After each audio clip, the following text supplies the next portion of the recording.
All right. So, what we're going to cover today, it's going to be pretty fun. Joe and Daniel have been active members of a local organization in Boise called Neighbors for Boise. And so they've got a lot of great experience and knowledge, including some professional experience, Daniel's side, on this topic. So they're going to talk a little bit about themselves, and then they're going to kind of play the NIMBY and the YIMBY in the room and go through kind of the major myths that we hear in most of our public hearings in Idaho, and kind of the research on each of those myths. There's a lot of new research on housing solutions, what works, and so we're happy to be sharing that today. Um, so, in terms of who I am, I'm the executive director of Gem State Housing Alliance. We started about a year ago. We received a grant to start Idaho's first pro-housing advocacy group out of a need for something like this, considering the fact we're now second least affordable market in the United States. There are a lot of pushback in public hearings and every level of government on growth and more housing solutions. And so we're trying to lift up the voices of those of us who are more pro-housing and educate the public, as well as working at every level of government to advocate for housing solutions. I care about this issue, I think most of you know, because I'm from Idaho. I've worked in the issue of homelessness and eviction prevention in other states. And I know that the evidence shows that those issues arise, those emergency situations across the country when housing costs are high. So I'm excited to be working on the more upstream solution of trying to reduce housing costs here at Gem State Housing Alliance. And then I'll let Joe and Daniel, you guys can introduce yourselves. All right, I'll go first, Daniel here. My name is Joe Jaszewski. I started the Neighbors for Boise Facebook group in 2018 in order to accomplish some of what Ali mentioned, which is give voice to those of us who would like more housing and think that more housing is important for affordability and vibrancy, and basically overall community.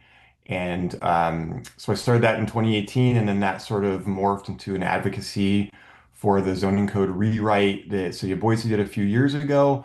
And now here we are at the Gem State Housing Alliance. So I'm on the board, and that's sort of how I came to be here. Daniel. Yeah, I worked on the Citizen Advisory Committee for this Boise zoning rewrite. And then in my profession, I'm trained as an economist and have worked at a think tank in Seattle, the Sightline Institute, that has done a lot of work in this area, looking at how to create more abundant housing. And then I helped lead the Washington State Department of Commerce and led their energy and housing policy group. So have some professional domain knowledge.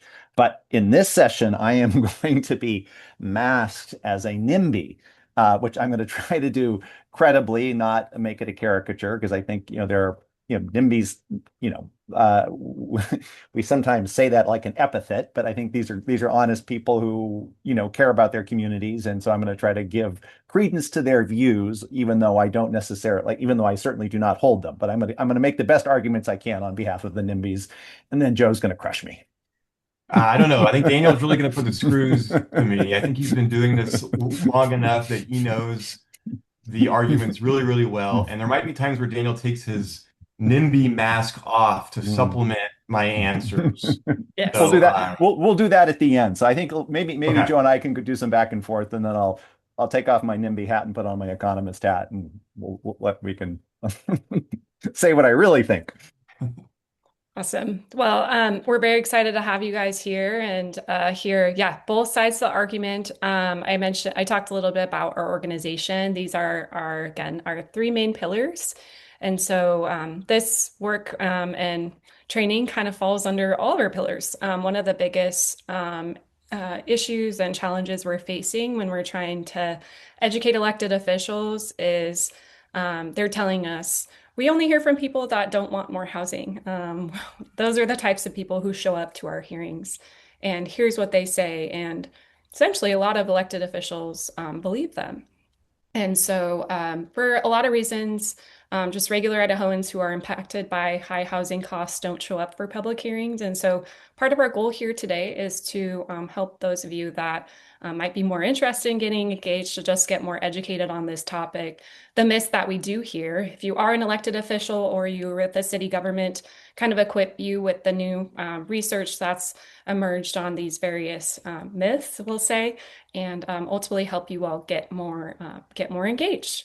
And with that, I'm going to hand it off to Daniel to talk about our first myth. Before I do, if those of you have just popped in, please do put your name and where you're from in the chat. If you are not on our newsletter, I'm guessing you already are, but please also put your email in the chat so we can, if you want to be signed up for that. Anything you'd like to learn today, just to make sure we cover it. And then before we launch in, because we can cover myths that are not covered in our training at the end, but just would love for you to share in the chat box. Those of you that have gone to public hearings or talked to people that don't like housing, please put some of the most common objections that you hear in the chat. We'd love to see kind of your perspectives and what those are. All right, so going into our first myth. Oh, but back up just because we don't want to show the truth yet, if you would. Just there we go. Um, so Joe, I get it. Daniel.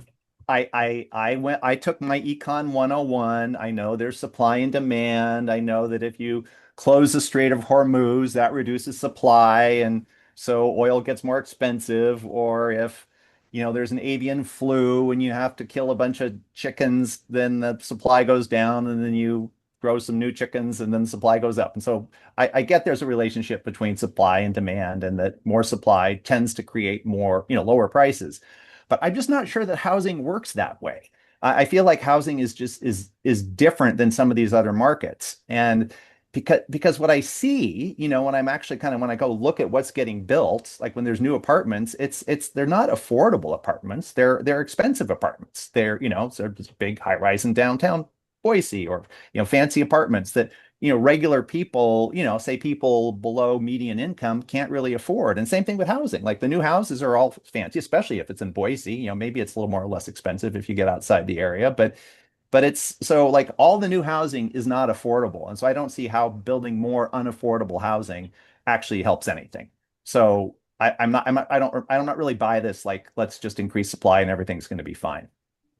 Sure. Well, so there's no reason to think, and the data certainly backs this up, that housing is different in any way from any other commodity that we buy and sell and trade on the market, and all those things. It's just exactly the same as eggs and gas and all those things. And what we see in places like Boise, where we don't have enough housing, is we have tenants and buyers competing for the housing. And when that happens, prices run up because those who are renting apartments or selling homes, they can charge more. They've got four people who want this one house.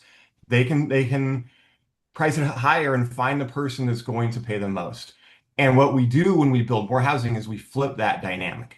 So instead of buyers and renters competing with one another for the housing, we put landlords and sellers, they're competing with one another for renters and buyers. And when they start competing with one another, that's when we see prices stabilize and prices go down. So we want the renter having four different options of apartments and finding the one that is least expensive that works for them, as opposed to having the landlord having four applications, and they can price their product at the point that will get them the highest return. So if we can flip that dynamic, so it's the buyers and the renters who are being competed for, that's where we can see prices start to stabilize. Has that worked has that worked? I was going to ask, has that worked anywhere else? Yes, we actually have a great example of Austin, as you can see on the screen here, where they had 120,000 more homes get built, and that resulted in 19% reduction in housing costs. And Austin was like a really hot place to live during this time. As you can see, the time frame on that was 2015 to 2024. Austin was booming, and they just built a bunch of more housing. And sure enough, prices went down. So that's what we would like to see here in Idaho. If we can get some more supply, then we can sort of flip that competition dynamic. So it's the those who are consuming housing having more power than those who are selling it. But Joe, I'm still like, what's the mechanism? Because I mean, honestly, I'm confused here because I mean, I get it. Yeah, I mean, in principle, more supply is better, and you'd have, you want to, as you said, flip the dynamic so the landlords are competing for the tenants rather than the tenants competing for the units. But the problem is they're just the units that they're bringing onto the market are too expensive for regular people. So I feel like we're going to get overloaded on the high end and it doesn't really help anybody who's just, a normal working person, say earning less than median income as a family or as an individual. Like how does building, luxury apartments help those people?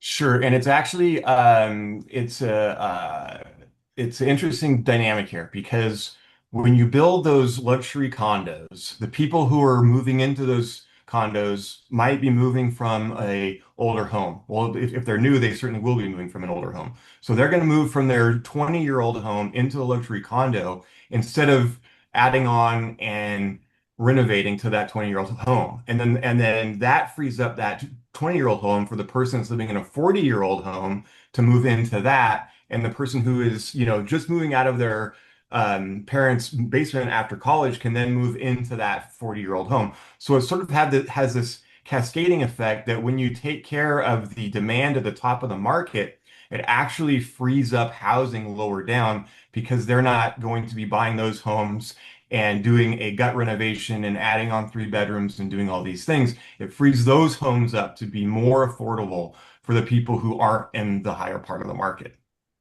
All right. Well, let's just agree to disagree on that and go on to the next one. So here's the thing. So I'm a property owner. I live up on the bench. I like my neighborhood the way it is. Um, and it's not like I'm not against apartments. I'm not, I think everybody should have a place to live, but I feel like my neighbors and I, bought houses for a neighborhood the way it is, and that if you change that, I mean, if suddenly there are more renters, more whatever, like the character changes, people take nice care of their yards, and like it changes because you've got denser housing and more people. And I just don't, I mean, I think I can speak for myself and my neighbors. We're not going to like it as much. Our house isn't going to be as valuable to us. So I feel like our property values are going to go down, and we don't want that. And so I just, yeah, I get that we need to have more housing, but I just don't think we should be jamming apartments into people's neighborhoods because they bought into that neighborhood. So let me ask you this, Daniel. Yeah, there we go. Let me ask you, what's the most expensive neighborhood to live in the city of Boise? North End. Do you know what also is the most dense neighborhood in the city of Boise? Yeah, North End. But I mean, that's, So shouldn't fine. that They can live in the then North that more End. density won't make your value drop? If the neighborhoods like the North End and the East End are the most dense and they're the most pricey, I think that would be pretty good evidence for you right there that density doesn't actually make your property values drop. In fact, for a lot of people, it's an enhancement because density brings things that you can walk to, like schools and coffee shops and grocery stores and those kind of things. When it's tighter together, it makes more of a walkable environment, and people actually pay more for those things. So you might actually see your neighborhood become more desirable to live if it gets a little bit more dense and some of those amenities come in. Well, they did just put in a coffee shop on Lake Tahoe, which I like, but I still don't want apartments on my street. Okay, okay, okay. Oh, you got some data here. What's the We have data? some data for you. Yeah, yeah. So as we talked about, I mean, we have Boise as a great example, um, but there's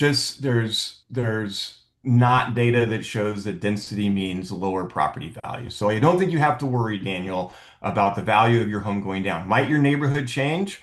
It might, but we also have to remember that, neighborhoods have changed forever. And your neighborhood wasn't always a neighborhood. Your neighborhood was probably farmland or some sort of other industrial It use was an before it orchard, but became a neighborhood. that's why we still flood our backyards. We like that flood irrigation. Sure, but it wasn't always that way. So neighborhoods No. are always changing, and neighborhoods need to be able to respond to the changes in the city and be able to fulfill the needs of the people there as well. All right. Well, so th I mean, this is a little bit on the same theme, right? Which is, you know, my neighbors and I bought into a neighborhood that's a certain way. And I just feel like there's a little bit of a contract, that you make when you buy a house into a neighborhood that it's like, look, I am buying property here. I am looking around. I'm making a decision about, where I want to live because of schools and amenities, and I like it the way it is. And again, I'm not like, it's not like I'm, against apartments. I just don't, I like my neighborhood the way it is, and I want to keep it that way. And I don't like you say NIMBY like that's some terrible thing, but it's like I'm just a person who like bought a house in a neighborhood and likes it. And like, what's wrong with that? For me to want to keep my neighborhood, more like it is than like have it. I mean, it's one thing to go from an orchard to a single family homes on half an acre, but like, suddenly putting you could put 8 units, there's the new Boise code. I could put 8 units on my property. I think that's crazy. Well, Daniel, I've got to give you some tough love here. Um, your neighborhood, you don't actually control what other people do with their property. That's my tough love part of this is, there's no one out you're protected as a property owner from people coming and saying, you have to do this with your property, Daniel. But the other people have that protection too, and they get to do some things with their property that you don't necessarily have a say over. And that could involve somebody putting an ADU in their backyard, or maybe they're going to turn their larger home into a duplex with two smaller homes. But neighborhoods always change, things are always changing.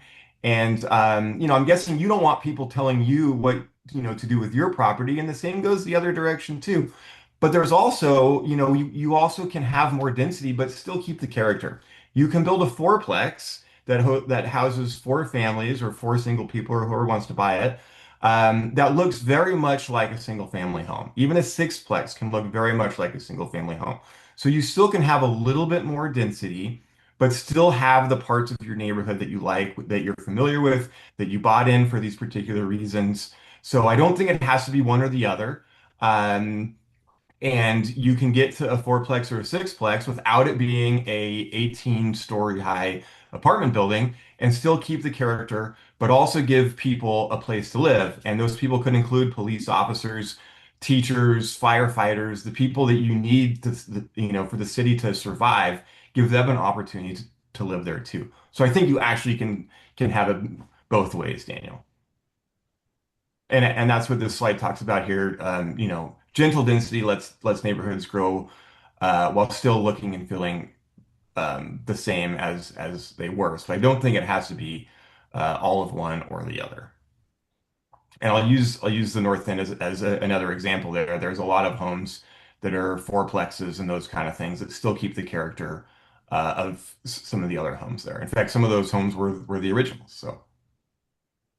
Yeah, so I guess the other thing I worry about, is that it is the cost of infrastructure, that our cities were built for the populations that we have. And, I just I think people come in and suddenly, we're all paying for the cost of the new infrastructure that they demand. Or we don't fix the infrastructure, and then suddenly we've got, failing systems or congestion on our roads or our electric grid. So I just think this idea that I mean, I feel like traffic is different, has certainly gotten worse recent, over the last decade or two. And I think just, piling more people into towns that are already feeling pinched doesn't make sense.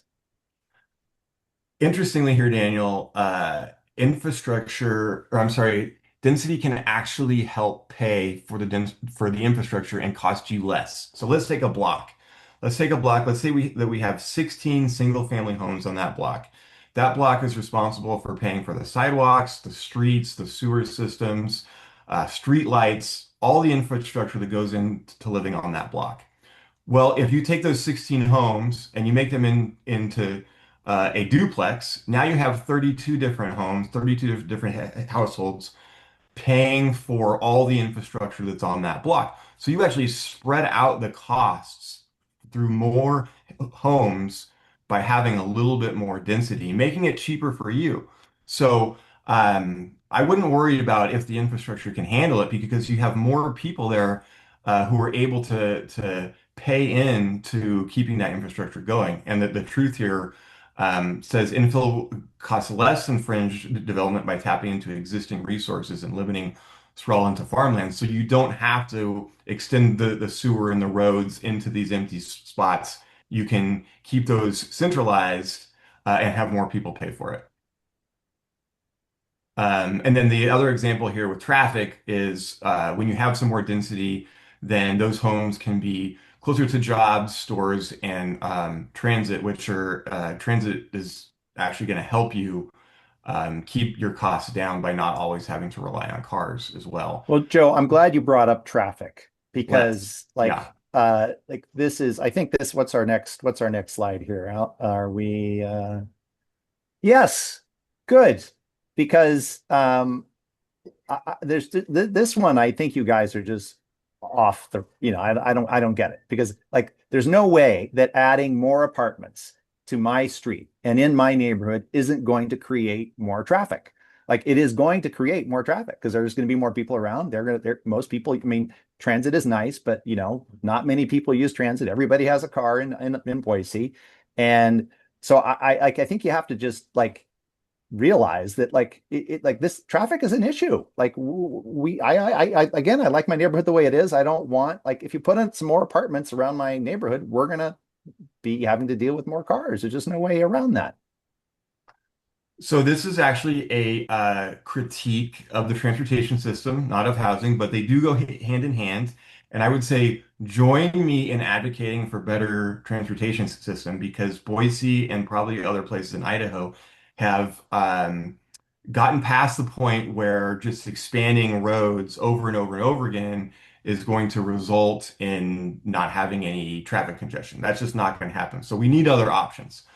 But let me give you an example here of where I live in Garden City. Because I live right off of Chinden, which goes east-west, if you're not familiar. Mhm. And if they build an apartment complex in my neighborhood, which they have, then everybody in that apartment complex who is working downtown or not in this neighborhood, they're not going to be on Chinden. So then when I go out to Chinden during rush hour, that's 32 cars potentially that aren't going to be on that road commuting into downtown because they're already here. They're already downtown and can get there without being on Chinden. So if I block that apartment, then they get built out in Star or Middleton or Meridian. Well, that actually increases the traffic for me on Chinden. So by allowing housing to be closer, it can actually reduce the traffic on those major roads that would bring people in from where they would have to build it otherwise. So I don't think that your objection here is well founded, Daniel. And sure enough, a study here of household travel data across 30 U.S. regions found that both vehicle trips and vehicle ownership drop as neighborhood becomes more compact. A pattern researchers call trip degeneration and car shedding. When you're closer to things, it means you have to take fewer um, car trips. And even in Boise, where most people do own cars, sure, but if you're closer, maybe that means you can walk to the park or walk to school or walk to work or take your bike, and that reduces car trips, even if you need your car to go to Costco or something like that. But it actually does help when things are more compact. It gives you more options. So I think that ends our NIMBY YIMBY back and forth. So maybe this next slide I was going to address about who shows up to testify and why and kind of some of Gem State's agenda. Oh, thank you, Gary. Appreciate the applause. But I've been following the so I think we'll just take some Q&A now, and maybe I'll start with addressing one of the issues that Tim Carlson raised, and then we can go back and forth, and if there are other things that we can that come up, then raise your hand, and you can do it live or put them in the chat. But Tim asked, is there a way to control low income housing to ensure only those above a given income can live there? public housing question mark. Don't know that saturating the housing market is possible in Boise without building well outside Boise. And again, so now that I am an economist, I believe markets work. And so I do think there's good evidence that, I mean, a builders would look at Boise and say, oh my gosh, there's lots of room to add lots more housing to Boise. Boise is not that dense. So you could really add lots and lots of housing to Boise without going up beyond the boundary. But I think in general, you want to, the prescription is make housing easy to build everywhere. So not just in Boise, also in Meridian, Nampa, Caldwell, Star, Eagle. Because the thing, and I think I would argue maybe a little bit with Joe, is that I mean that housing is supply and demand works in housing, but there are more aspects. So an egg is pretty much an egg. You can be organic, oil is pretty much oil. There's some differences, but housing has so many dimensions. So for some people, they're willing to trade off. Hey, I'm willing to pay less and drive more. And like I think that's a choice people ought to be able to make. Because that they may be a young family and really want to have a yard and say the only way you can have a yard is to live further out of Boise, and that's a trade-off we're willing to make. So I think it is absolutely the case that if you allow for housing, enough housing to be built, there will be low income alternatives. You don't, the state doesn't, let's say, not the, people say the bottom decile or people who have mental health problems, drug problems. I'm saying, working people who are maybe just getting started. I think about when I graduated from high school in Boise. I moved to Portland and I started out working as a carpenter for, laborers' wages. And I was able to live in a group house in Northwest Portland because it was an old house and it was cheap. And so like that, and Portland you can't do that anymore. You can't you can't live in Portland on a laborer's wages in very many places. So I think if you are able to keep up with the demand for market housing, there will be low income options in the city of Boise. Long-winded answer, Tim, but I do think there is a role for the public sector at I would say the very bottom end of the income distribution. Um, and particularly if you're needing to do wraparound services for whatever the issues are. But I do think that the market can really serve a very 90+% of what's out there. And then people who need income support and services, absolutely, that's a role for the public sector. And I want to use your example there, Daniel, of being a renter and there was a question in the chat about this, about, renters getting a bad rap and people showing up and saying, we don't want renters. They don't take care of their yards. They're hoodlums. And I come back with pretty much everybody was a renter at some point. Very, very few people left their parents' home or college or something and just bought a house when they were 18 or 22 or whatever. Almost everybody was a renter. I was a renter. You were a renter. Pretty much everyone was. Renters aren't bad people. And some people just want to rent because they're going to be in a city for 2 or 3 years and they're going to move somewhere else, or they just don't want to own a house. That's totally fine too. But I think it's important to make the case that renting is good. We need to have rentals. Good people are renters too, and we shouldn't discriminate against them because everybody needs a rental at some point, I think.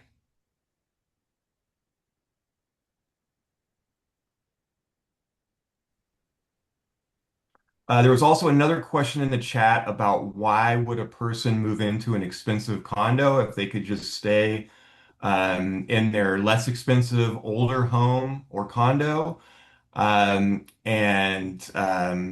this is a whole consumerist question, I feel like, but people like new things. People like nicer things. They think it's going to make them happy if they have the quartz countertops and they have the fancy lighting and they live in this fancy um, building. So you see it all the time that people want to move up. They want bigger, they want better, they want newer.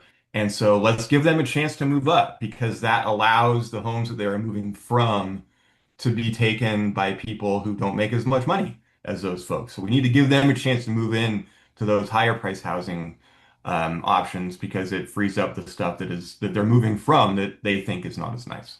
Yeah, I think the other point I would make there, Joe, is that I retired last year or this year, beginning of this year, and so people go through their phases of life, and so people have different needs, and I think if you're um, yeah, so you want to allow the housing market to respond to those needs. And I think that's, that this is what one point I want to make, which seems kind of funny, but you know, developers get a bad rap, right? Like there's no movie where the developer is the sympathetic character, right? In the movie Up, it's pretty much the developers always coming in and ruining the lovely, displacing the old person, but like developers are the people who build all the houses. Like there's nobody like, some people build their own houses, but most housing is built by a developer. And development is a really risky business. Like they are sitting there trying to figure out how do we match market demand with something that we can offer.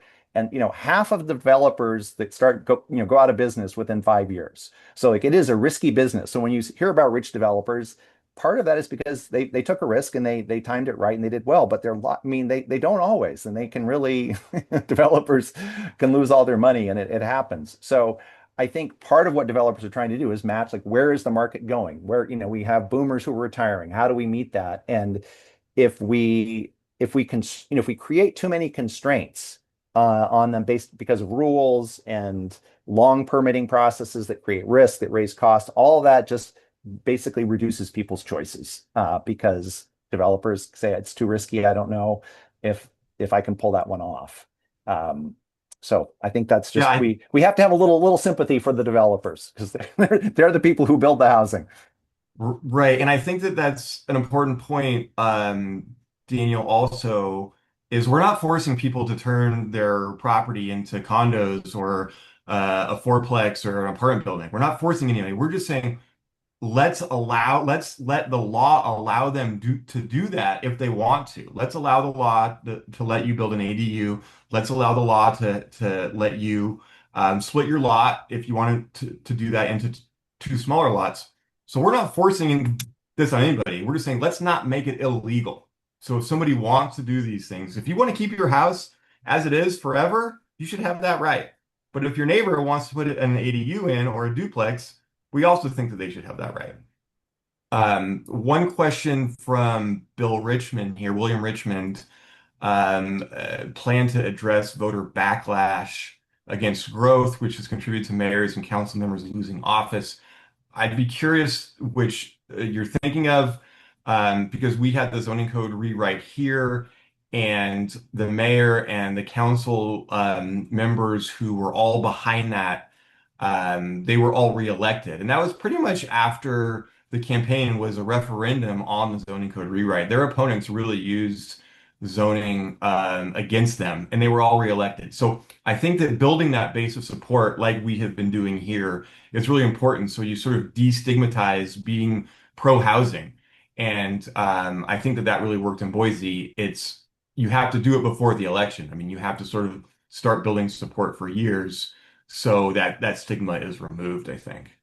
And Joe, I think I would also say that um, the elected officials in Boise, without naming any names, they moved through that process. I mean, I think many of them were used to hearing from their NIMBY constituents, and they're shrewd. They keep their nose to the winds, and they want to stay in office. And there was, I think, the political mobilization that happened around the zoning rewrite did help move some of them. And there are some things that we got really in the last few weeks before the council that were really because suddenly they started hearing from advocates that said that they wanted this. I so with that said, I totally endorse what you're saying is if with organization, with advocacy, electeds will respond.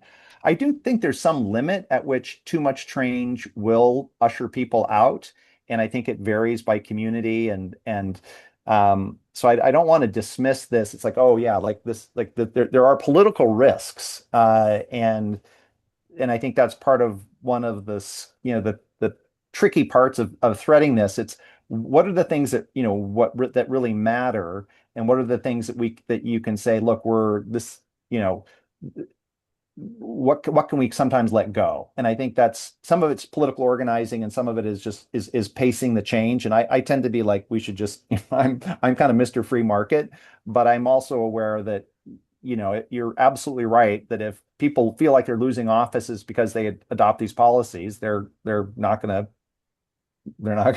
keep them. and we have the current regime for reasons. Like it evolved naturally. So we have to think, be thoughtful about how we try to change the current regime. Absolutely. I'll chime in. I'm holding my tongue. You guys are doing an awesome job, but But go ahead, Ali. You've been a politician. What's been your experience? well, it's more so the work that we're doing at the Alliance, I think, in part is to help people understand that high housing cost is in part a policy choice. And there are things that local governments and state government can do. Because what we find and know in Idaho, we have very low voter turnout. A lot of people don't vote. A lot of people don't show up to public hearings. A lot of people don't talk to their elected officials. So part of what we're trying to do is to just educate folks more generally that high housing costs, can be improved with some policy solutions, and we have those listed out in, our policy agenda. But all of them are rooted in increasing supply and all types of supply of housing. So, kind of just what we're doing here, trying to educate y'all to get more engaged on these topics and more educated. I want to, you guys, especially Daniel, to address and kind of go back to um, some of the conversation around supply because I want to emphasize that in Idaho, we do have a lot of supply side skeptics, um, folks who don't believe that increasing housing supply lowers cost. And we do support, Gem State Housing Alliance does support capital A affordable housing supply as well. But there are people that believe that we need to focus more on capital A affordable and not all types of supply. So yeah, I would just love for you to address that. There was mentioned kind of in the chat, we've got a lot of low income folks in Idaho, so we need more low cost housing. Can you just talk a little bit more about that? Yeah, sure. Kind of cover the bases you haven't yet. Yeah, and so Heidi, I had to look up what Alice was, but then but so for those who don't, probably maybe everybody else knows, but Alice means asset limited, income constrained, employed. So there are a lot of people in Idaho are that way, and I think this really and so the question is how does it work that if you are building expensive units that because that really that is what the market. I mean, the market will provide some moderate income housing. You can as you drive around, you'll see there's some fancy apartments in downtown, and then there's some less fancy apartments in various suburbs. So, but I would say for whatever the bottom two deciles, bottom, lowest 40% of the income, aren't going to be served by new construction. But the argument that Joe made, and I think has absolutely been borne out, and in some very rigorous studies where they've actually kind of tracked all the movements that have happened when a new apartment gets built. Where did the people move from who moved into that building, and where did the people who moved into their building, where did they move from? So this cascading effect really is something that happens. And so if and it kind of sounds like trickle down economics, which we don't always believe in, but it really has been shown to be the case that if you do build enough housing at the high end, then the older housing becomes affordable. And that it just like it that does actually work. And so it seems a little counterintuitive that if most of what you're building is for people who are earning above median income, how does that help people below median income? It's because all the existing housing has less competition for it. That really is the reason, is that there's less competition for the older housing and those prices go down. And I think, Austin really is a great example because it was a hot area. And again, the same, rents fell across the spectrum there. So not just with the new units, but also with the older units. So I mentioned this and we talked about this a little bit before. I do think that local officials will sometimes focus very much on trying to build some affordable housing, and I think that's good, but it's very hard to build enough. Because if you're saying, look, we really want to help out this, you know, 40% of the population, the public sector can't build 40% of the housing. They just can't do it. So we have to, and here's another strategy that will work. If the public sector stops, releases some of the constraints on new housing construction, that will solve it. And so I think sometimes I worry that electeds focus too much on, hey, we did a couple of these projects and aren't they great? And look how much, they're affordable, but they haven't addressed the bigger problem. And that the big lever that local governments have is taking a hard look at their zoning, at their permitting processes, and and making it easier and less risky to build new housing.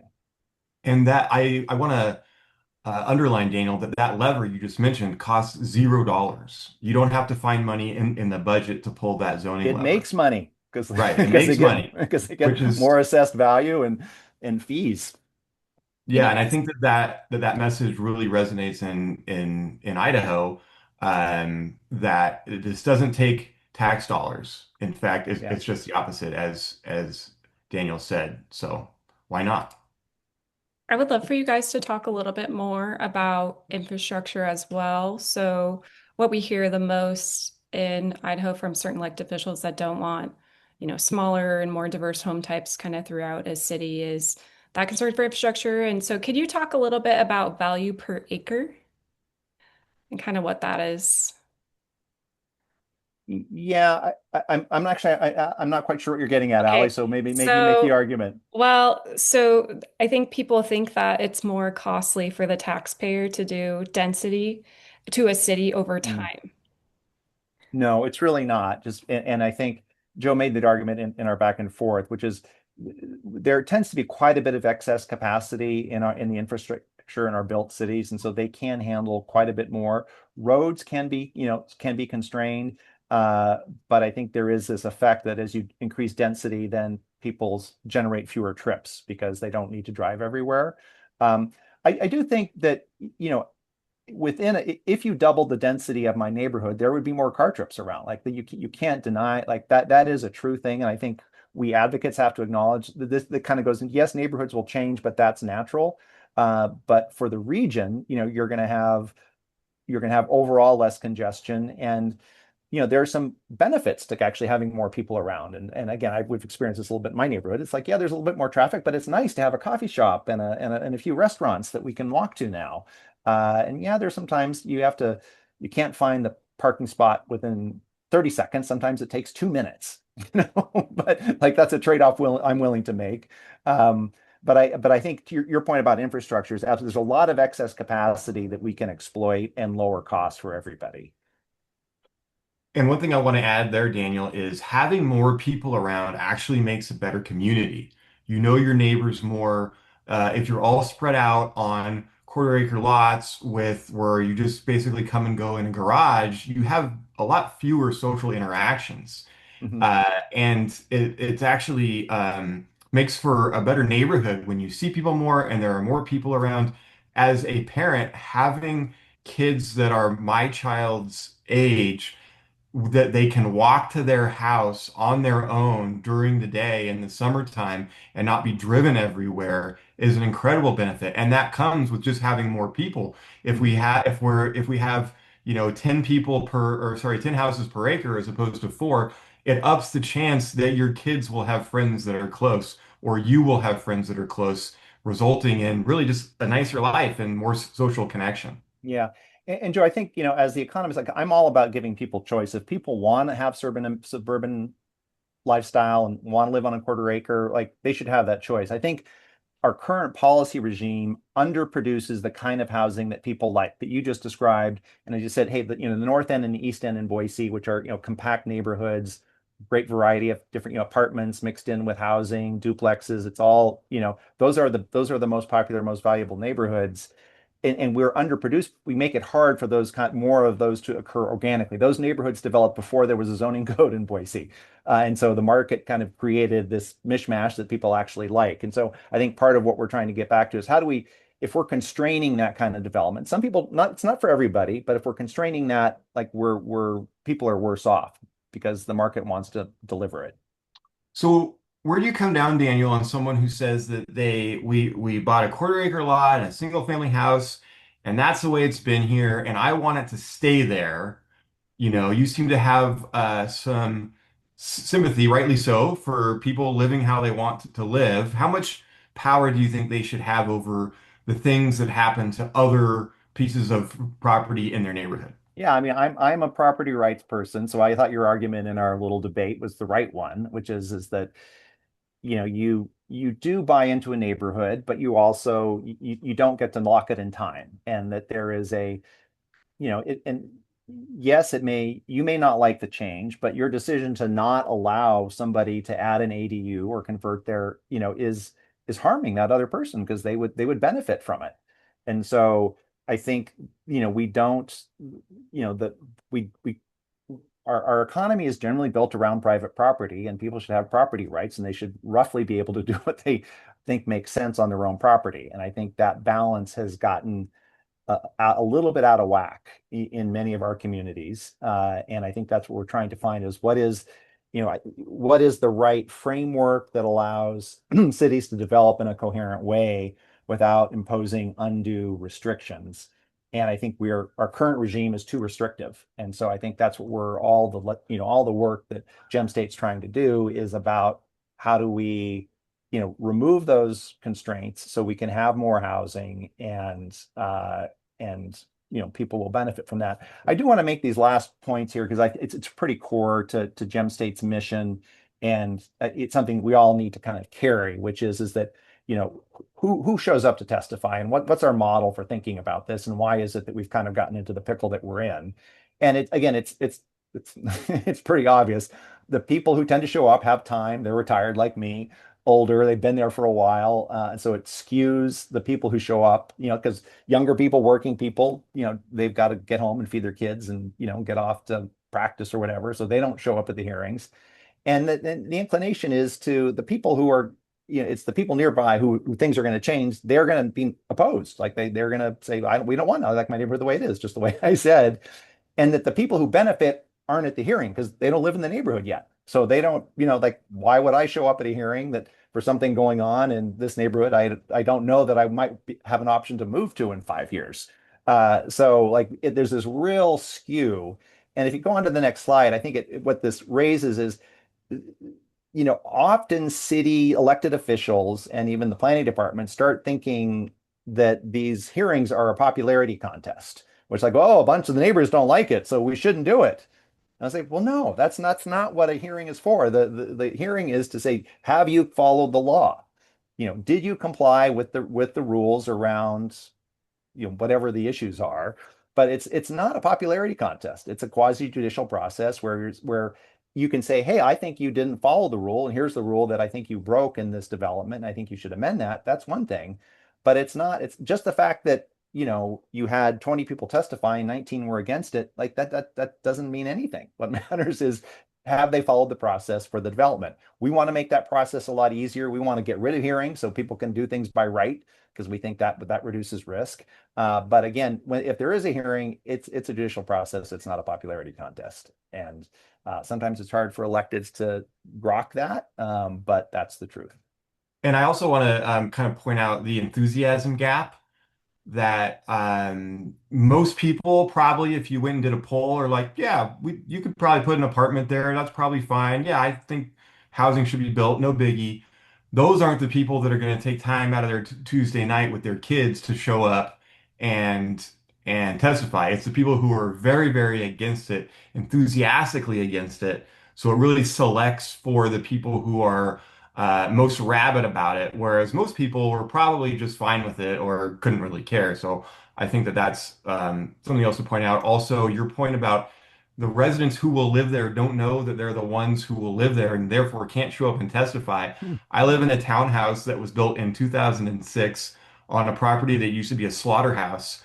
I was living here then when it was going through P&Z in Garden City in 2004, 2005. I had no idea that in 2018 I would move in and raise a family here and have a life here. If I knew that, yeah, I would have showed up at that hearing and said, "This is where my life is going to be. I think this should be approved." But of course, I didn't know that, and all the people who will live in the housing don't know that. So it takes people like us to point out, "Hey, we should probably build this because this is going to be people's lives, and they're going to have a home there, and it's going to be great."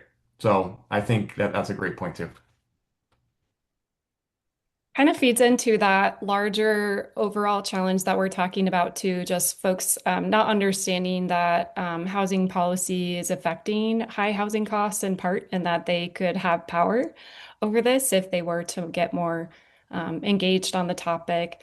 So again, that's a big goal of ours, just getting more people to understand like how this all works, and particularly how, smaller home types are um, stop from being built and how that affects their ability to get out of the rental market or afford, first time home. Yeah, young people simply don't understand this or, yeah, don't vote and they're very disenchanted. The issue of affordability right now.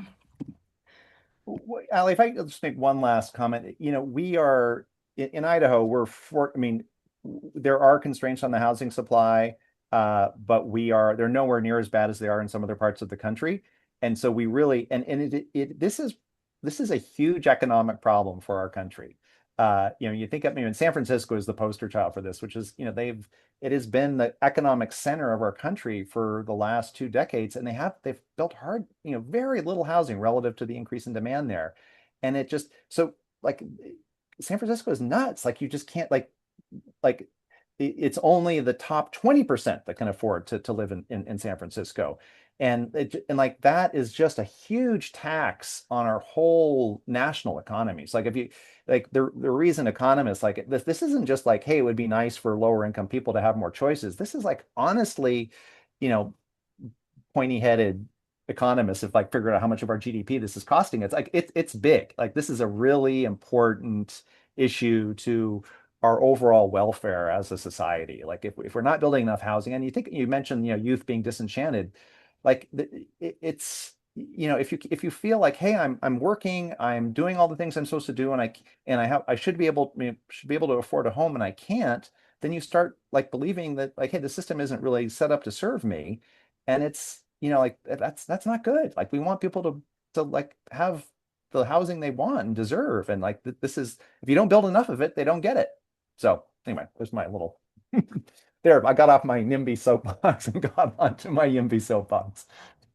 It is tough in Idaho because we've grown so much. Those of us who've been here for a long time have experienced that growth directly. So people are kind of assuming, like looking around, there's enough housing going up. There's all these apartments getting built, all these subdivisions.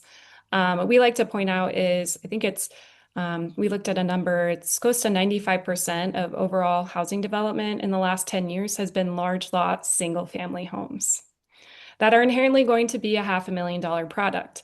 And so what we remind people of too is like, yes, we are growing to meet demand. Like we're building a lot of homes, but it's not the types and sizes of homes that we need for our locals, for our workforce, for our young people. When we are only building large lot suburban homes, who are we building for? And the Yeah, answer is we're building for out of state retired folks who are moving to our state yeah, and not the people who live here. and the reason for that, Allie, isn't because that is, but it's like it's the risk for developers is lower in those because it's predictable, right? And so Right. they can Yes. spread the development across a bunch of different lots, and so they're just trying to do the math. And the problem is when you show them, hey, look, here's a infill development in Boise, they go, no, it's too risky. Like I don't know, like I'm gonna have to acquire the land. I'm gonna have a year and a half of back and forth with the city, and it's like I can't, that's too risky for me. So it's not, again, developers, they just want to make money, right? And so they're doing that because that's where the risk, given all the things that are in fact are in play, are lower. So we would get more housing product Yes. if the constraints on the kind of infill development that we think that the market wants were lower. And like that's why we're after it. We're getting those types of products because that's what's legal to build right now. And so Exactly. we're trying to get the other stuff legalized too, right? That's where the opportunity is. So, if anyone else has questions, we're kind of wrapping up here. We've got a few minutes left. We could have time for one more short question. If not, feel free to email us. We'd love to engage in this discussion, even if you're thinking like, oh, you're all wrong, Daniel and Joe. We'd love to hear from you. I see Anne's off, Mike. Yeah, I just had a question about that problem with developer incentives. Are there policies or demonstrations that have shown work to help reduce that either perceived or real risk for developers?